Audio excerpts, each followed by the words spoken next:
جب وہ بھاگ کر مندر میں داخل ہوا اور پنڈت تک پہنچنے کی کوشش کی تو پکڑ لیا گیا۔ جو آدمی پاروتی کو اٹھا کر لائے تھے وہ ابھی مندر میں ہی تھے، اور اس کے علاوہ 3 آدمی ٹھاکر نے مزید بھیج دیے تھے۔ انہوں نے پنڈت کے کہنے پر شامو پر بے پناہ تشدد کیا تھا۔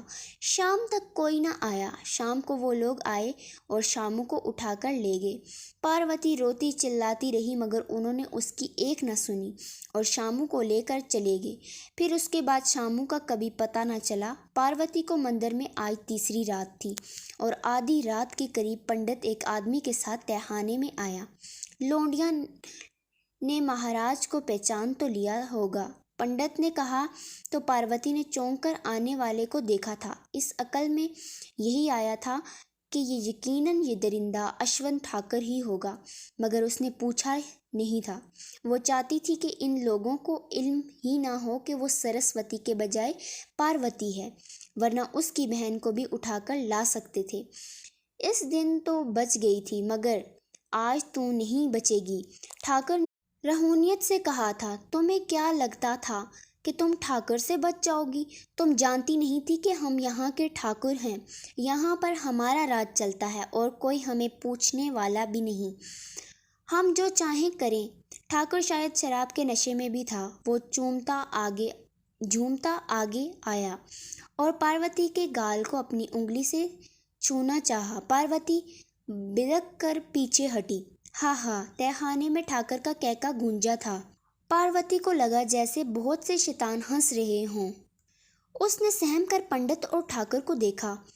وہ ان سے رحم کی بھیک نہیں مانگنا چاہتی تھی کیونکہ وہ جانتی تھی الفاظ اور جذبات انسانوں پر اثر کرتے ہیں، درندوں پر نہیں۔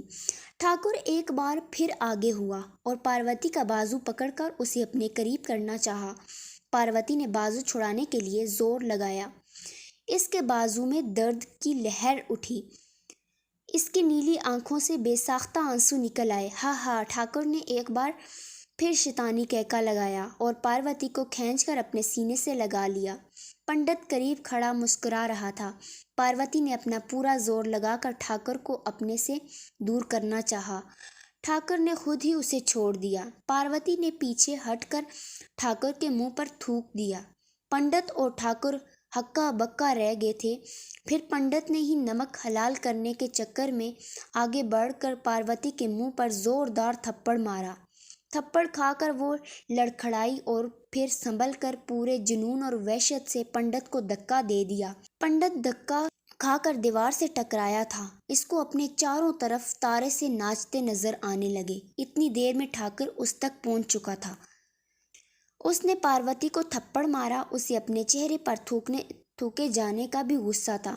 پھر اس نے لگاتار پاروتی کو مارنا شروع کر دیا اور نیچے گری روتی بلبلاتی رہی مگر اس نے بس نہ کیا۔ پنڈت بھی اس کے ساتھ شامل ہو گیا تھا۔ وہ لاتوں ٹھوڈوں سے ایک بے بس لاچار لڑکی کو اپنی مردانگی دکھا رہے تھے۔ پاروتی آدموئی ہو گئی تھی۔ وہ اب اپنا بچاؤ کرنے کے قابل بھی نہ رہی تھی۔